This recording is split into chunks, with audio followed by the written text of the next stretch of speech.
What's good, YouTube? Wild Studios here. Today we're going to do some industry tech talks around the current trending Unreal Engine 5. We're going to talk a little bit about Metal Gear Solid, Digital Foundry, the infamous Thread Interactive, and Tim Sweeney, the CEO of Epic Games, came out and recently had something to say, considering the things that are going on with Unreal Engine 5. Now, if you're not familiar with my channel, like, this isn't new. I've been speaking on UE5 and some of the issues around it. A little background on me. Again, if you're new to the channel, I've been developing within Unreal Engine since UDK. So, like, a long time now. So pretty much all through UE4's life cycle, a little bit in UE3, very early with the release of, what most people know as the Unreal Editor for Unreal Tournament. But that's going all the way back to like UDK game days. Started my life in Quake Engine, modding, let me say my 3D development life there. And I have experience in Unity and Godot as well. So you'll see content on my channel, going over how to do retro gaming, how to performance profile between RHIs. If you don't know what that is, it's basically the rendering hardware interface, so like Vulkan, DX12, DX11, etc. And, the take in the industry right now is there's a lot of finger pointing going on. And if you've watched my previous takes on the industry, I said it's a shared responsibility. Developers are at fault when they don't optimize their games. They are at fault, right? And I don't care if you go back and you decide to open up the old Notepad++ and start writing your own engine in C++, or if you go out and you pick an off-the-shelf engine like CryEngine, Unreal Engine, Unity, etc. You have to ask yourself, what is my goal? What's the type of game I'm making? What's the scope of my game? And what is the workload to get from point A to point B? And if you've watched some of my previous videos, I break down like what Unreal Engine 3 did well. There was Unreal Script, blueprints weren't a thing. Deferred rendering were not a thing. It was forward-based rendering for the majority of its lifespan. VRAM was not eaten up like, a teenager addicted to energy drink. So it's, deferred rendering brought a lot of challenges. The what we call the golden trio, Rocksteady, a lot of the people that were really familiar with Unreal Engine 3, Batman series, etc., they had some issues transitioning over to deferred and the way that Unreal Engine 4 handled the G-buffer very early on. In my previous video, I stated this is primarily history repeating itself with new tech coming in and people not really knowing how to optimize on it from a developer standpoint. But remember, engines are comprised of developers. So whenever Sweeney's like, oh yeah, developers aren't optimizing early, like at the same time, when engines are developed and they're developed by developers and they're a tool that is supposed to do something, you got to eat your own dog food. You got to look at your own games. Epic's games, for instance. Everybody remembers that Fortnite used to run on, pretty much everything. 8th gen consoles. UE4 ran Fortnite very, very well. And during its transition, it had some growing pains. I would say even up until the latest Unreal Engine 5 release, which was 5.6, where, they're touting there was a 30% increase in performance. What does that mean? That means that they waited until the last release to focus on optimization. So, I'm not going to disagree with Tim, but, look at the mirror before you start pointing the finger at everybody else. And I've been saying this for quite some time. It's not just the engine's fault either. Microsoft just released an announcement saying, hey, and Digital Foundry covered this down at Unreal Fest in Orlando. I was in the crowd and I was like, yo, why aren't we cloud distributing PSOs? Like, we do this with DDC already. We already have cloud delivery and shared DDCs for the engine as a developer. Why aren't games doing this on the PC? We do this for the Steam Deck. We do it for consoles. And pretty much had a Microsoft rep pull me to the side and say, yo, without signing an NDA, I can't tell you more, but pay attention to the news because you'll be hearing something. So, like, the reality is we're only at 5.6. If you look back at history, at around 4.6, that was when the majority of AAA and AA studios started adopting Unreal Engine 4 and jumping off of Unreal Engine 3. And even though you have these early guys in the game right now, essentially that's the same trend that's happening right now. Like, yeah, you got studios using Unreal Engine 5. The transition was a lot faster. But I'll say that, like, the majority of what Unreal Engine 5 has introduced to the market, and we'll come over here to this PC games article, but the majority of what Unreal Engine 5 has introduced to the market has grown the scope of what the engine is. We're expanding in short film industry. And again, if you go back over a year ago, I've stated this, the engine is touching more markets than it ever has. It's a beautiful tool. It's a wonderful tool. And I love it to death. But when it comes to optimization in games and trying to hit medium to low end hardware for the advent of playing 60 plus frames per second, that's not what the engine has focused on. If you go back and you look at Epic's licensing model, you'll notice they didn't change the licensing model for gamers. What they did was they pulled the old Unity, but they did it for people who were using the engine outside of the gaming industry. And thus, you know, you can read between the lines there. But the growth of this engine has happened in basically the IDEs around short film, or like competing with Houdini, competing with real-time ray traced rasterization or rendering, competing with Octane, competing with Cinema 4D, competing with ZBrush, you name it. And in some regards, I would even say it's starting to venture into like Blender's territory. Now, it's going to be really tough for Epic to take away some of the things that you can do in Blender. But I mean, as Sequencer grows and as like, I mean, I've even seen things from like layered, animated, 2D rasterization stuff, making it into the latest 5.6 as experimental. It's like what their motion designer. So, I wouldn't put it past them, but that's where this engine has grown. That's where this engine has pulled in a vast number of new talent and new developers in this, design and animation, and short film slew of individuals that really, at the end of the day, they're not technical. And it's very funny that whenever UE5 came out, Epic Games themselves, Tim Sweeney, like by extension, went on stage and said, you don't have to worry about triangles anymore. This is Nanite running in our demo at 60 frames per second on a PS5, and you'll never have to worry about pop-in or LODs again. And I know everybody who's listening to this video that cares about this industry and this engine remembers that conversation. So we'll leave it at there. On the other hand, now you have Tim Sweeney coming out going, well, studios are worrying about optimization last. A little too late. Like, which one is it, guy? Is your engine the best tool, from sliced bread?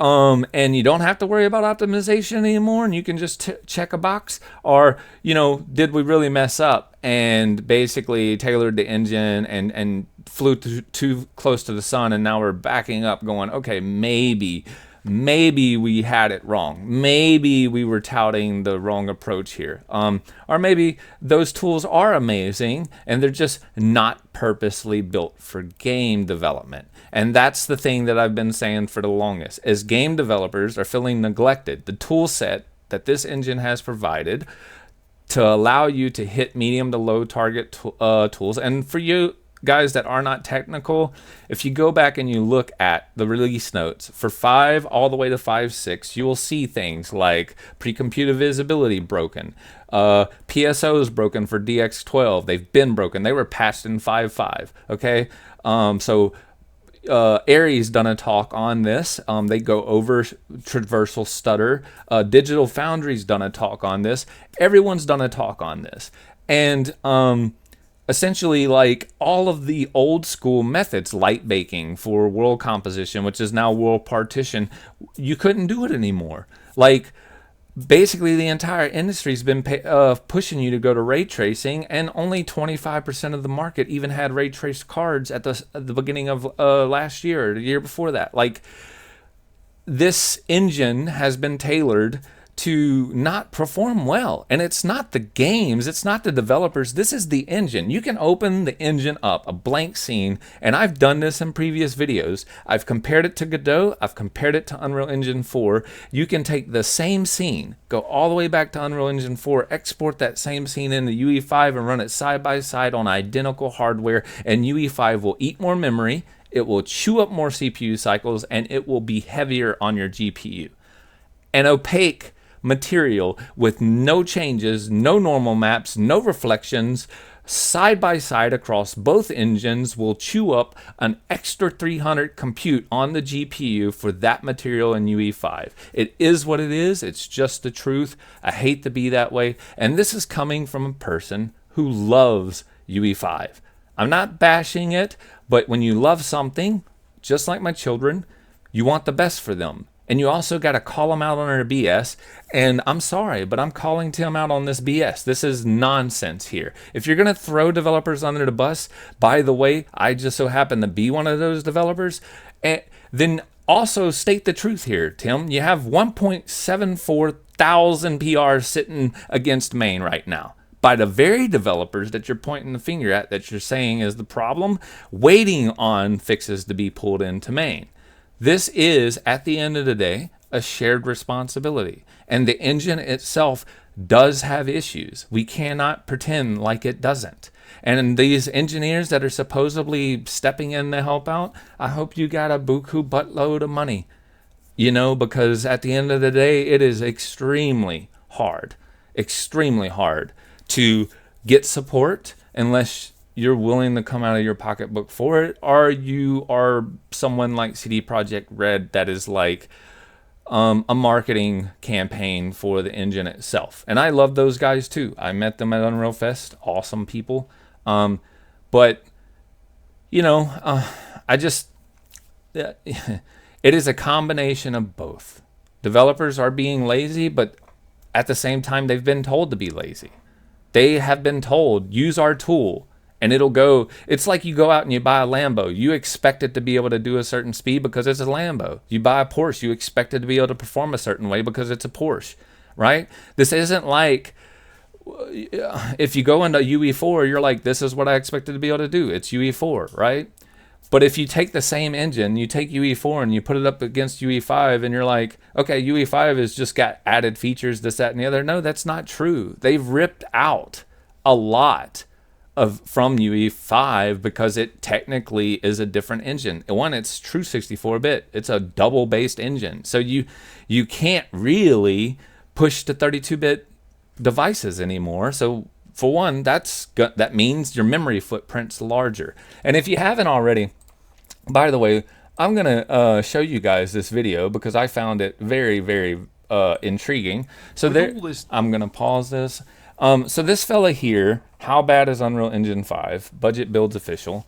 He does builds, right? So he takes old hardware like the NVIDIA GTX series, and even older, and he goes, you know, how good can this hardware perform?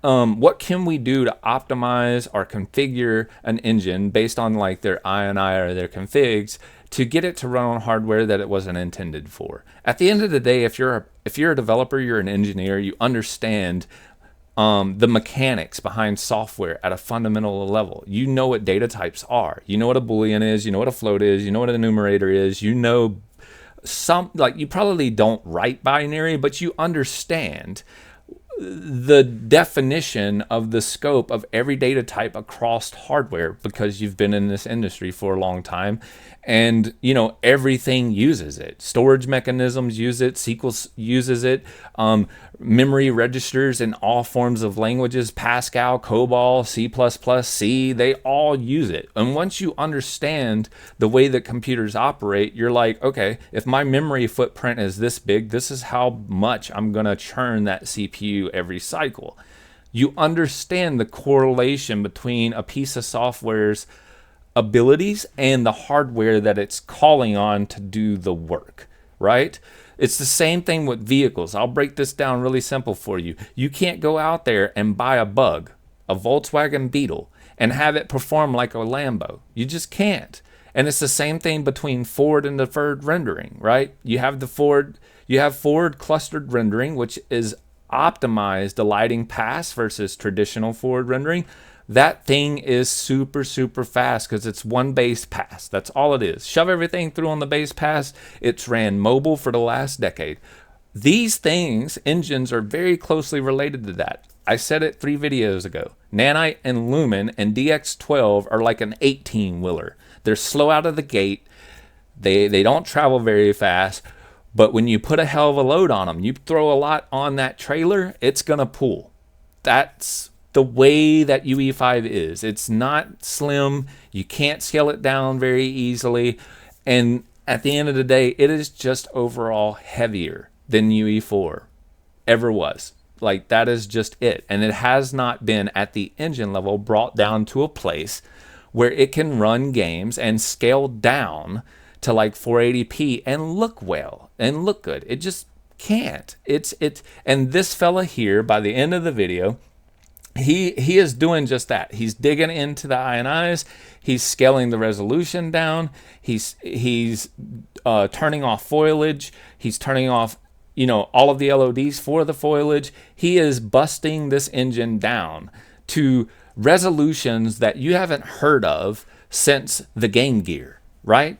If you've been in the gaming industry long enough and you're familiar with the original Game Boy, the Game Boy Color, and the Game Gear, he scaled this bad boy down to 200 by 100 pixel resolution across a screen. It looks like crap, and on a video card that can technically run the original release of Oblivion, this is what the game ended up looking like. He was barely able to get it to run 30 frames per second on a 200 by 100 screen. Insane what it took for him to get this thing to perform well. The early versions of this video, he's breaking down another card, but he went basically down to like a GTX 2 gig of VRAM card. I think it was like the 1010, and it was 8 to 12 frames per second at best. And then he took that same card and he was like, well, what happens if we take the same card and we go try to play the original Oblivion? You can make it out. He's running this at like 720p or 900p. He's running at a full 60 frames per second. He's barely eating up 500 megs of RAM, of VRAM.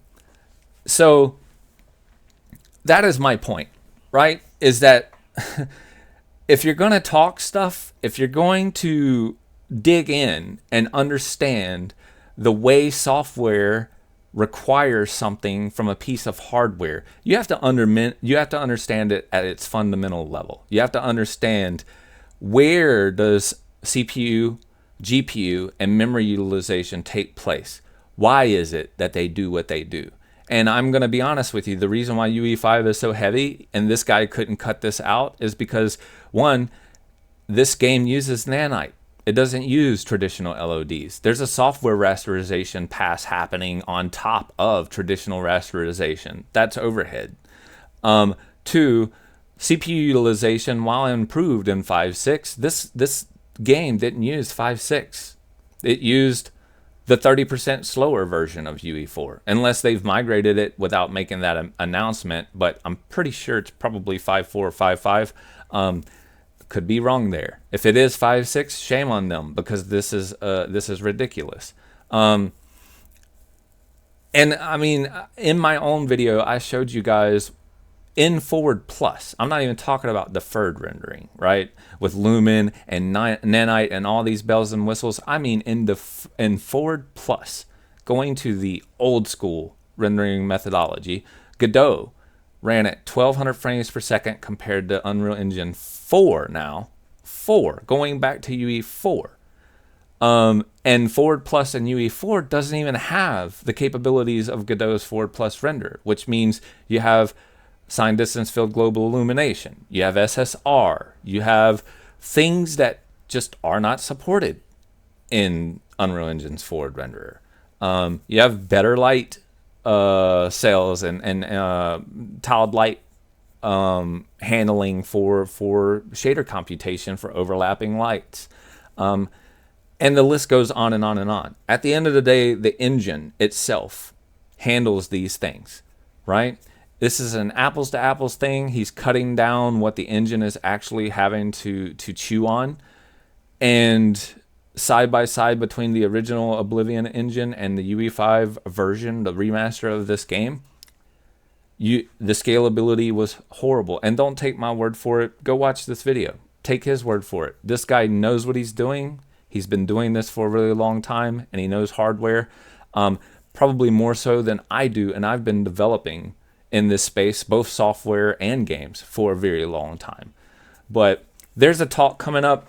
I do want to throw out a plug. If you haven't already, I'm going to go to my history so you guys can see this fella. There's this video here that I've watched recently that was really, really awesome. And then there is this video from MR3D Dev. We have a talk coming up. We have some talking points. Probably going to cover some of what I talked about today. I just was getting too antsy and was like, man, I got to talk about this. I cannot let another day pass by before I talk about this. But he basically talks about the CEO speaking on the problems with Unreal Engine 5 as well. And we're going to do something jointly. I don't know how it's going to go just yet. We've debated on how are we going to be on camera? Are we not going to be on camera? Are we going to do this kind of like a talk show or a podcast? I don't know. We will figure it all out. If you haven't watched the video yet, go give this a watch. Great dude. Approaches the game development from, more probably on the visual aspects and the design aspects, but also has some technical knowledge there and also can speak on some of the performant or non-performant aspects of the engine. So I do recommend going and giving that a peek. But yeah, he's he basically came out and threw devs under the bus and was like, all of these games that are running poorly is UE5's fault. And I'm going to give you guys an analogy. Like let's look at the UE5 games that are running well. Valorant, right? His direct quote was, this isn't the engine. We're offering tools for them to do this faster or whatever. And I want to say, I could quote Tim on this. He says, work with the engine instead of against it. That was his exact words. He said, work with the engine instead of against it. Let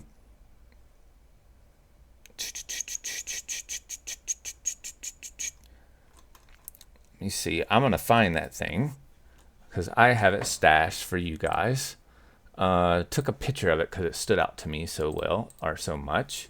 Yeah. Here we go. I'm going to drag this over. So right here, Sweeney stressed that the problem can't be fixed by the engine alone. Games are more complex than ever, and developers need to work with the engine, not against it. Okay. All right. So we need to work with the engine, not against it. So what did Valorant do? I don't know if you guys have seen the Valorant talk, but basically they talk about what they had to do for Chaos, which is the engine's actual physics solver, 64-bit true physics solver. They went that direction instead of PhysX, basically, that had a PPU. You could get dedicated hardware. It was one of the most performant physics engines in the world for gaming. And they decided, we're going to use Chaos. And a lot of developers have had to quote unquote work against the engine because it's not performant enough. Plain and simple. And again, that's not me throwing shade. I'm just, if it walks and talks and quacks like a duck, this is me loving the engine and not being afraid to speak the truth. If you go look at what Valorant did for their rendering pipeline, they basically ran the mobile renderer, the mobile forward renderer on desktop. They cut UE5 back so much that it essentially was Unreal Engine 4. That's what they did. So That is the equivalent of you going to a car dealership, buying a Lambo, and going, I don't need a Lambo. I need it to run like a Pinto. I need it to run like a Volkswagen Bug.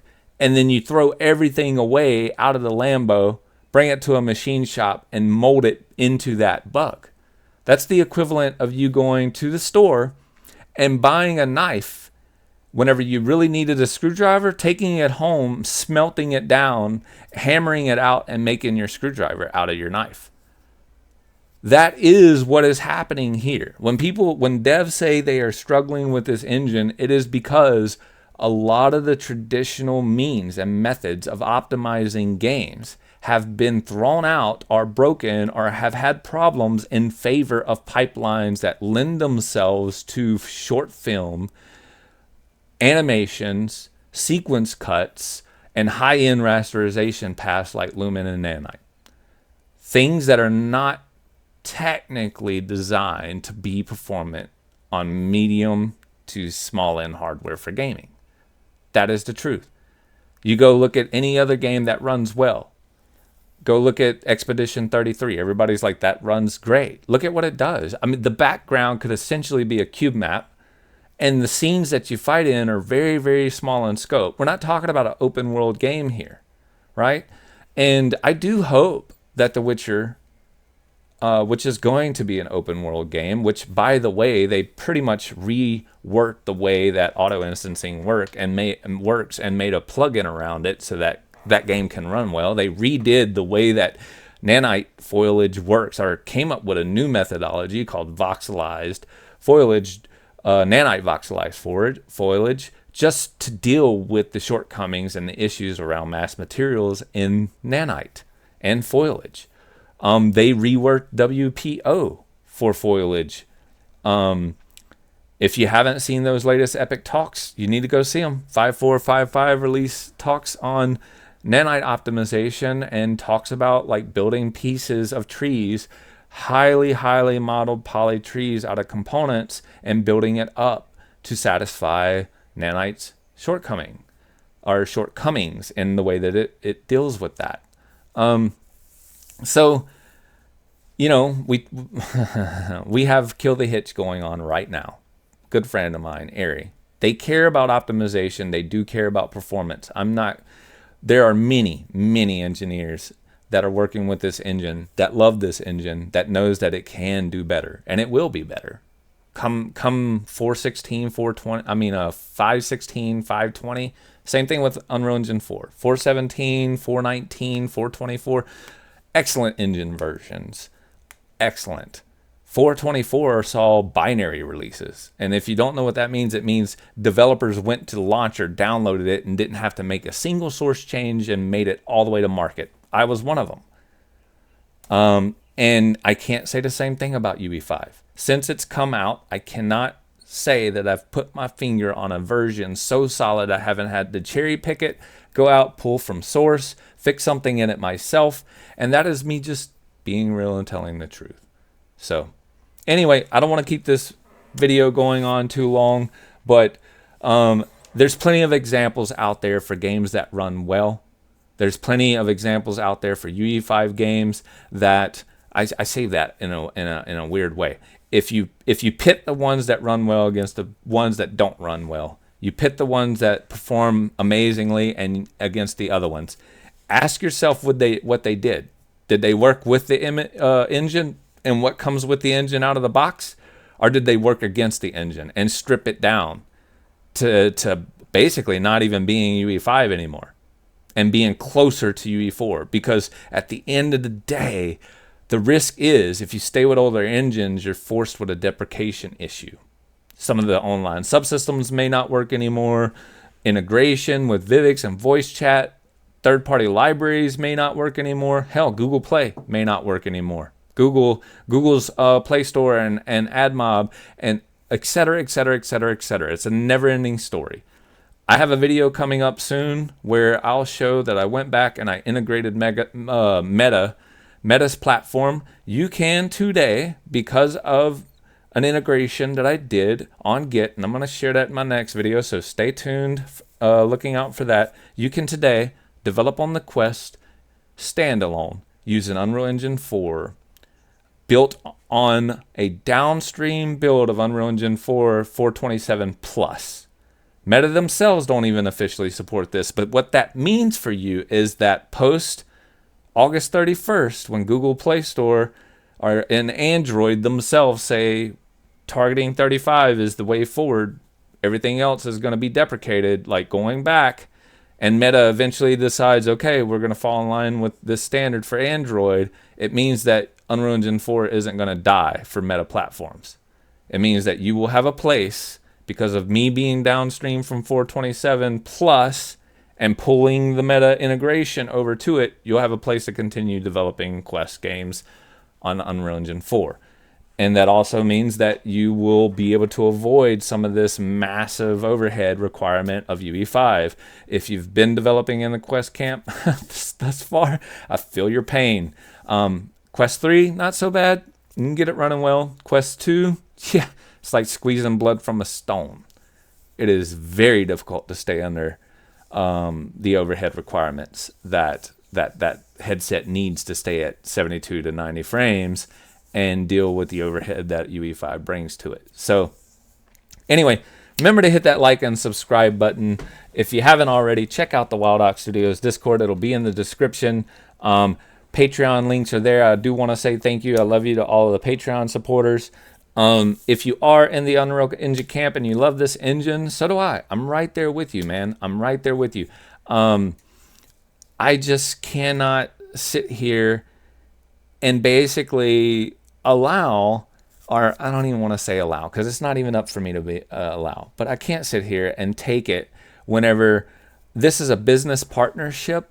And if we're going to take it on the chin and be like, yo, you know what? Maybe we could have did a better job. We could have knuckled down. We could have done a better job. We could contribute more back to source. We can open more PRs, whatever. If we're going to take that on the chin, cool. But as an engine that is making development harder when you're marketing to the world, if you move to our engine, things are going to be easier for you. If you check this checkbox, you'll never have to worry about this again. If you implement this system that we've done for you, you'll have destruction like you've seen in this amazing tech demo that we've shown 3 or 4 or 5 times, by the way.